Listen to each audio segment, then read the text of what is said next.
Olá, minhas queridas amigas e meus queridos amigos. Quem vos fala é o velho fulanesto. Espero que todos vocês estejam bem. Vou trazer para vocês mais um conto assombrado do velho senhor fulanesto. Então, apaguem as luzes, peguem um lanchinho e não esqueçam do like, hein, minha gente? Um ótimo conto para todos. O medo e o pavor. Autoria e narração Senhor Fulanesto. A palavra é de prata, o silêncio é de ouro.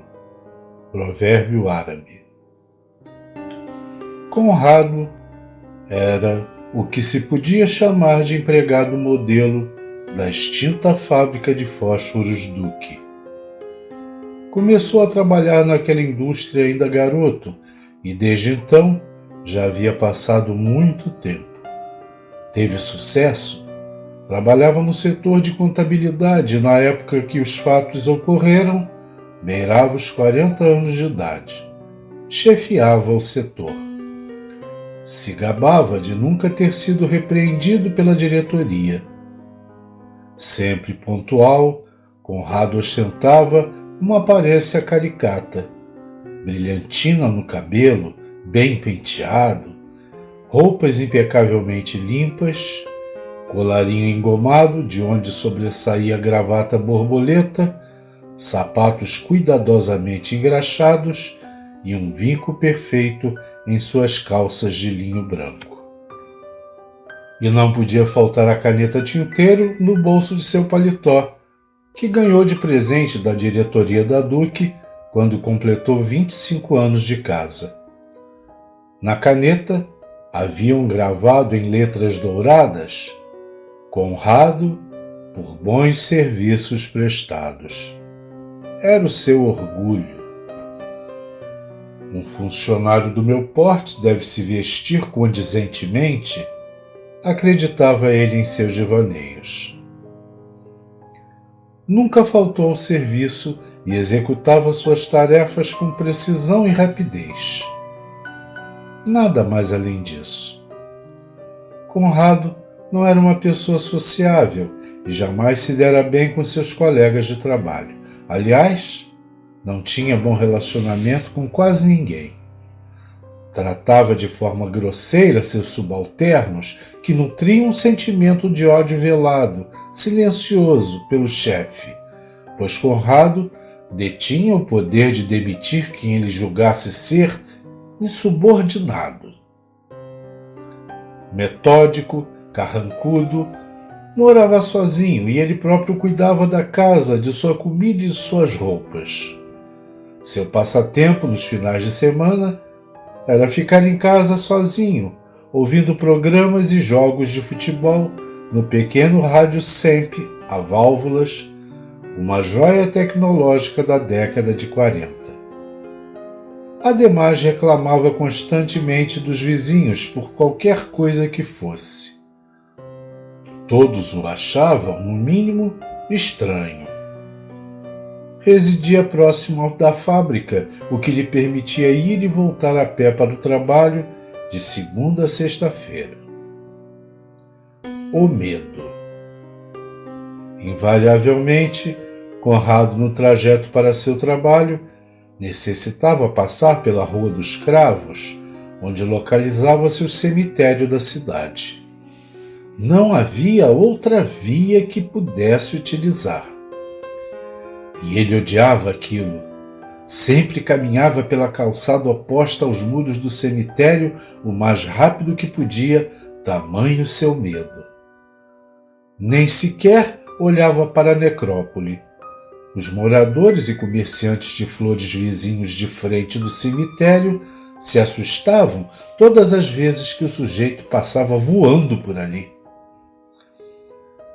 As tumbas mais suntuosas superavam em dimensão aqueles muros brancos que não eram muito altos. Isso lhe causava calafrios. Anjos esculpidos em pedra que pareciam acompanhar com os olhos os seus passos. Cruzes que lançavam sombra por onde ele caminhava. Tudo lhe causava medo. Conrado, apesar de sua prepotência com os colegas de trabalho, era muito medroso. E à noite, na volta do serviço, tinha que passar novamente por aquela rua muito escura e deserta.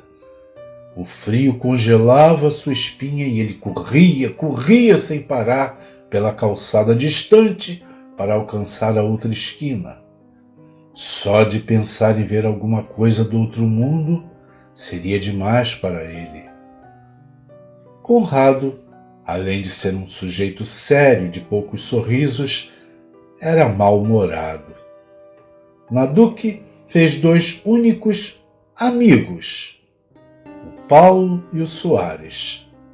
Porém, suas personalidades eram opostas à dele e esse sentimento de amizade de Conrado nunca foi recíproco. Paulo e Soares, sim, eram muito amigos, quase irmãos, funcionários do setor administrativo da Duque, que Soares chefiava. Não estavam sujeitos aos mandos e desmandos de Conrado, por quem não sentia um pingo de afeição, embora Conrado não soubesse disso. Brincalhões, simpáticos, todos gostavam da dupla na empresa. E a diversão diária de Paulo e Soares era visitar o setor de contabilidade para pregar peças em Conrado. Quando sua vítima preferida não estava no local, eles escondiam a caneta tinteiro que Conrado tanto gostava, encharcavam com água o seu mata-borrão e se divertiam com suas reações, às vezes enfurecidas. Reações que todos no setor de contabilidade da Duque achavam um pouco, digamos, exasperadas demais.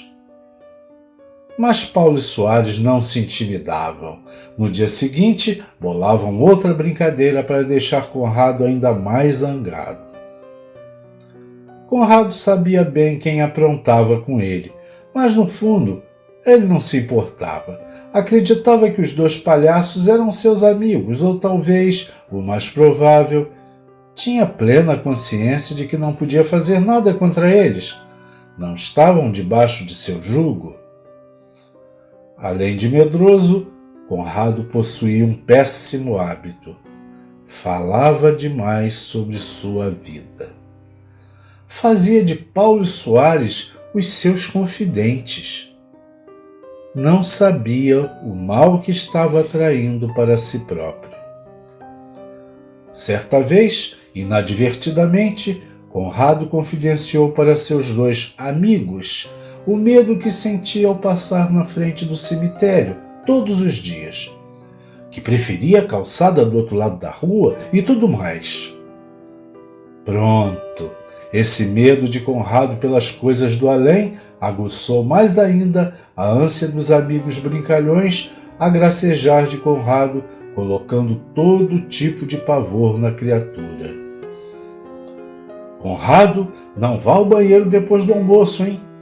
Estão dizendo que o fantasma de um ex-funcionário aparece por lá à tarde, assombrando as pessoas, dizia Paulo, amedrontando-o. Soares confirmava tudo. É verdade, eu mesmo vi, gracejava o outro. Ah, parem com isso vocês 2, esbravejava o Conrado. Eu sei que é mentira. E os 2 se riam a valer, vendo que, mesmo muito apertado para ir ao mictório, o pobre ficava se contorcendo na cadeira de sua escrivaninha, contendo a vontade de se aliviar. Os 2 gaiatos, dia após dia, sempre lembravam ao medroso: Conrado, meu amigo, se a gente morrer antes de você, voltaremos para te assombrar. Vamos levar você também. Ele realmente morria de medo do que ouvia, mas esboçava um sorriso falso e sem graça, tentando disfarçar o pânico. Numa sexta-feira qualquer, Conrado acordou cedo para ir trabalhar. Como de costume, tomou seu café e se vestiu. Ele não podia imaginar o que aquele dia reservava para ele. Ao sair de casa, passou por seus vizinhos, de nariz em pé, e não os cumprimentou.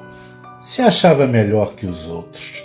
Era um sujeito antipático e todos, já acostumados com seus péssimos modos, retribuíam a antipatia por ele. Quando Conrado chegou à esquina da Rua dos Cravos, por onde teria que passar, seu coração disparou. Para seu infortúnio, a Companhia de Água e Esgoto, na madrugada, havia aberto uma enorme cratera bem em frente ao cemitério, para reparar um cano ou qualquer coisa do tipo. A calçada do outro lado da rua, por onde ele preferia movimentar-se, estava repleta de entulhos de obra. Só sobrava o caminho ao lado do muro do cemitério. Conrado, estatelado na esquina, sem reação alguma, ficou imaginando como é que iria chegar ao trabalho. Tremia. Não havia outra opção.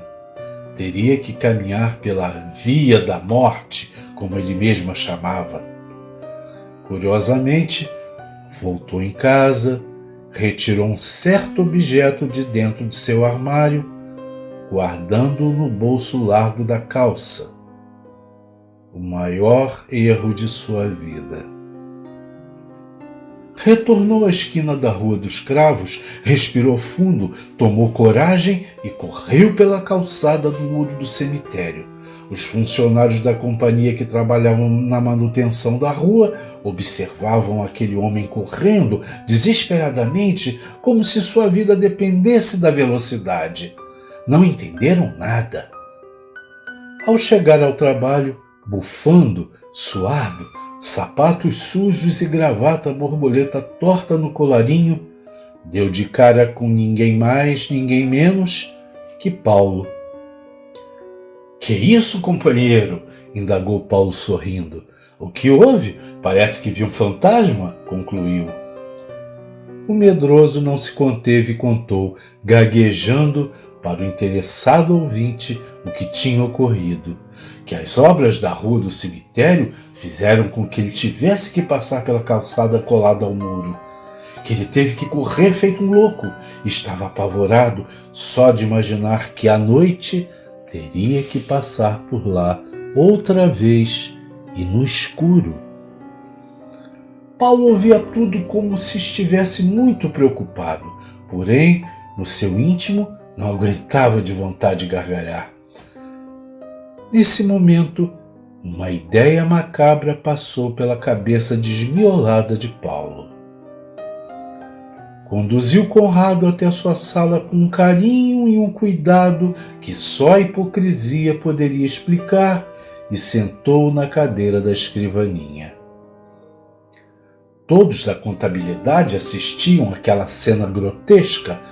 O chefe estava descontrolado, todo sujo, desarrumado, mas não se importaram. Afinal, era o nojento do Conrado. Lourdinha, funcionária do setor, comentou com Marlene, sua colega. Olha, não é por nada não, viu? Mas o Paulo e o Soares estão mexendo com quem não devem. Esse Conrado é maluco. Ficam atiçando a onça com vara curta e vão ver no que vai dar. Marlene fez que sim com a cabeça, revirando os olhos. Paulo, eufórico, correu direto ao encontro de Soares. Soares, você não sabe o que eu ouvi do Conrado, cochichou baixinho ao pé do ouvido de seu amigo.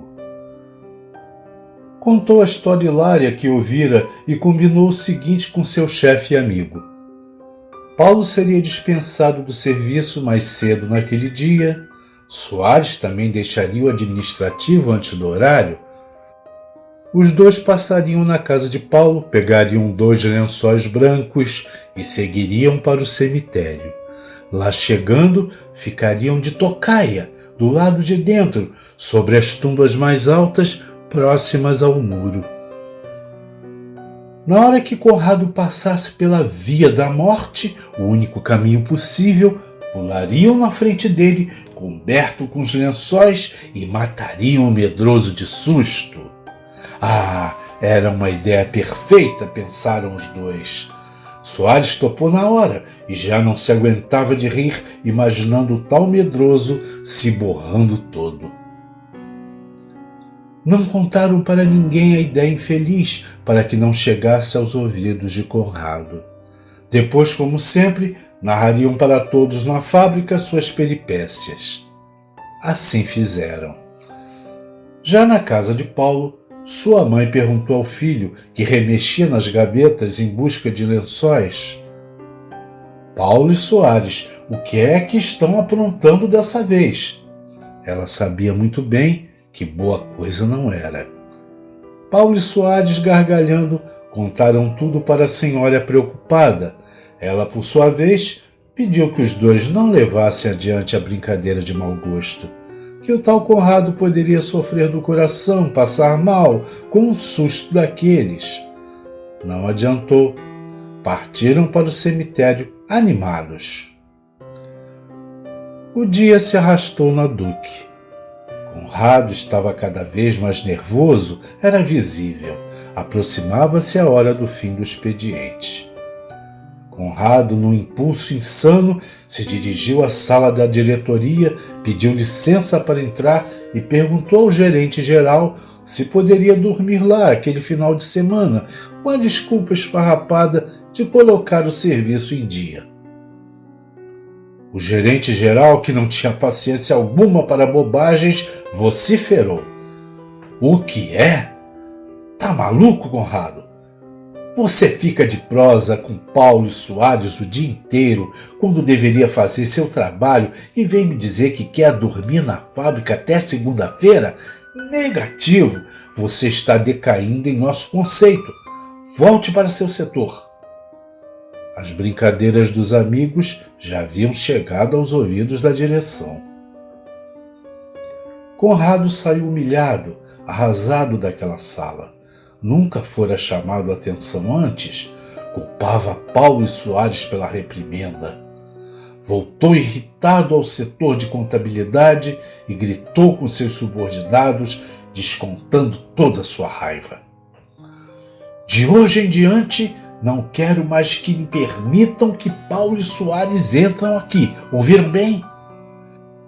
Ninguém entendeu nada, mas era o intragável do Conrado. Soou o apito da fábrica de fósforos Duque. Chegara a hora de ir embora.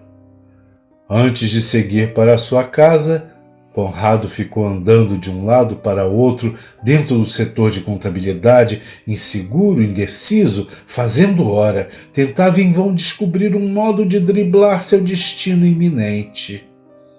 Foi alertado pelo segurança da fábrica que os portões teriam que ser fechados e que o infeliz deveria deixar o prédio. Não havendo outra alternativa para Conrado, desolado, dirigiu-se para a saída como uma ovelha em direção ao matadouro. Ao chegar na esquina da rua do cemitério, parou, observou que os entulhos da obra ainda o impediam de passar pela calçada contrária. A rua estava deserta, era noite. Novamente, apavorado, tomou fôlego, fez o sinal da cruz e disparou a correr. Paulo e Soares haviam driblado os funcionários da necrópole e aguardavam pacientemente pela vítima. Soares era o que mais se divertia. Vamos matar de susto esse infeliz! Ria sem parar. Fica quieto! Vamos descobrir aqui! Recomendava Paulo, também rindo. Ao notarem que Conrado se aproximava correndo, esperaram, até que ele chegasse a uns 5 metros de onde eles estavam escondidos. Paulo deu sinal. Agora! Pularam de dentro do muro do cemitério para a calçada, cobertos por lençóis brancos da cabeça aos pés, bem na frente de Conrado, e gritaram: Buh! O pavor. Segunda-feira, bem cedo, o inspetor de polícia Machado interrogava todos os funcionários da Duque, principalmente os do setor de contabilidade. Ouviu dos interrogados o que todos na fábrica presenciaram durante muito tempo: as brincadeiras constantes de Paulo e Soares com Conrado e como ele se aborrecia com aquilo. Lembraram que na sexta-feira, antes do fim do expediente, irritado, Conrado havia proibido a entrada da dupla no setor. Traçou com clareza os perfis de Paulo, Soares e Conrado. Aliás, todos na fábrica abriram o bico. Contaram ao inspetor sobre a animosidade que havia entre a dupla de gaiatos e Conrado. Pelo menos essa era a percepção de todos. A diretoria da Duque confirmou tudo e acrescentou que Conrado, na sexta-feira passada, parecia estar muito nervoso. Machado estava cada vez mais convencido se tratar de um homicídio qualificado, premeditado, com a intenção de matar, e descartou qualquer tese de acidente ou de crime culposo. Depois de encerrar as investigações na Duque, Machado partiu para a casa de Conrado. Revirou tudo à procura de eventuais provas. Ouviu de seus vizinhos o que era de se esperar. Conrado? Uma pessoa insuportável, dizia um. Um homem desprezível, declarava outro. Na delegacia, em sua cela, Conrado não dizia coisa com coisa. Sua versão era por demais fantasiosa.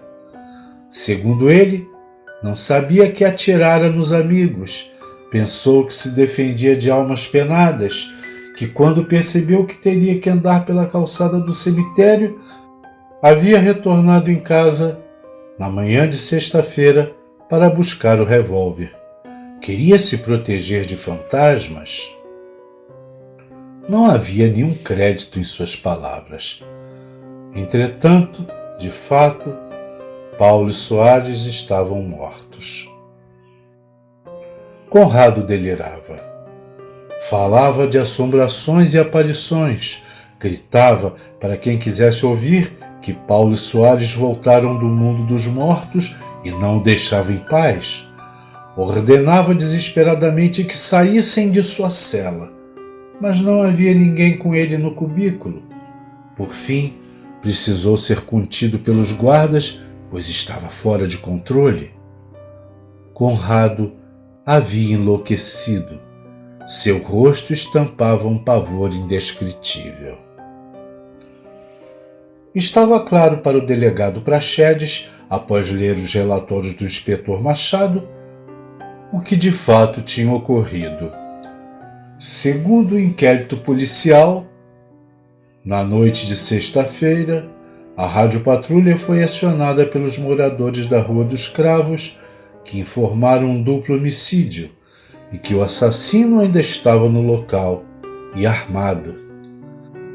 Ao chegarem na cena do crime, os policiais deram voz de prisão a Conrado, que permanecia estático, de joelhos diante dos corpos perfurados de balas de Paulo e Soares.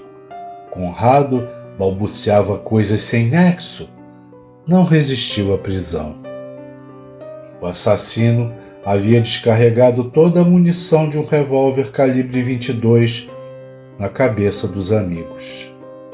O revólver, que se descobriu ser de propriedade de Conrado, estava jogado no chão da calçada. Os corpos que ali jaziam foram cobertos por lençóis brancos, provavelmente providenciados por moradores daquela rua. Ninguém percebeu ou não deu atenção ao fato de os lençóis estarem perfurados de balas. Machado, em sua busca por provas, havia encontrado no armário do quarto de Conrado uma caixa de munição calibre 22, faltando 6 cartuchos, e o certificado de propriedade da arma em nome do assassino. O número de série do certificado coincidia com o da arma utilizada. Não havia dúvidas acerca da autoria e da motivação do crime. A personalidade de Conrado, irascível e odiosa, conforme descreveram as testemunhas, deixava claro que o homicida havia premeditado o crime por vingança ou por inveja, pois as vítimas eram muito queridas por todos na empresa, ao contrário do assassino, odiado pela maioria e sempre ridicularizado pelos dois. Que possivelmente, com algum pretexto obscuro, Conrado teria traído as vítimas para aquela rua deserta à noite, surpreendendo Paulo e Soares, que não tiveram chance de defesa. O motivo era torpe. Ademais, o simples fato de andar armado sem qualquer autorização para portar um revólver corroborava para que Conrado fosse considerado um homem violento. Passaram-se meses, o julgamento foi tumultuado e, devido à deterioração da saúde mental de Conrado, considerado louco pelo perito do juízo, um psiquiatra forense, não foi condenado à prisão. O júri acatou a tese defendida pela Defensoria Pública, que arguiu insanidade, e o juiz submeteu o réu à medida de segurança, sendo transferido imediatamente para o manicômio judiciário. Lá ficaria por uma eternidade, ou até que fosse curado. Durante sua estadia forçada no sanatório, a saúde mental de Conrado só piorou. Repetia sempre a mesma história para os médicos e enfermeiros, que seus amigos Paulo e Soares haviam cumprido a promessa que fizeram no passado e não o deixavam em paz, queriam matá-lo. Dava socos no ar, como quem estivesse tentando atingir algo ou alguém que apenas ele podia ver. Tornou-se extremamente agressivo. Foi colocado numa cela solitária onde existia somente uma cama. Gritava desesperado: "Não me deixem sozinho com eles! Por favor, eles vão me matar!" Como de praxe, foi revistado para que não levasse consigo para a solitária algo que pudesse lhe ferir. Era uma manhã fria de domingo, quando Conrado foi achado morto em sua cela no manicômio judiciário. Havia dilacerado sua própria garganta. Em suas mãos, por mais improvável e impossível que pudesse parecer, o objeto com o qual tirou a própria vida foi encontrado. Uma caneta tinteiro. Nela, lia-se um nome gravado em letras douradas e uma inscrição: Conrado, por bons serviços prestados. Tempos depois, a mãe de Paulo, única pessoa que conhecia a versão verdadeira dos fatos e que à época do crime havia silenciado sobre o que sabia por pura sede de vingança, arrependeu-se de sua omissão. Mas já era tarde. Conrado foi enterrado numa cova rasa no cemitério da Rua dos Cravos e não havia nenhum parente ou colega de trabalho presente. E você? Do que tem medo? Não conte seus medos para ninguém. Fim. Obrigado por assistir. Se gostaram, deixem seu like, compartilhem com seus queridos amigos. Inscrevam-se no canal Senhor Fulanesto e sejam membros. Há muitos benefícios para vocês. Até um próximo relato. Um beijo no coração de vocês todos e fiquem com Deus.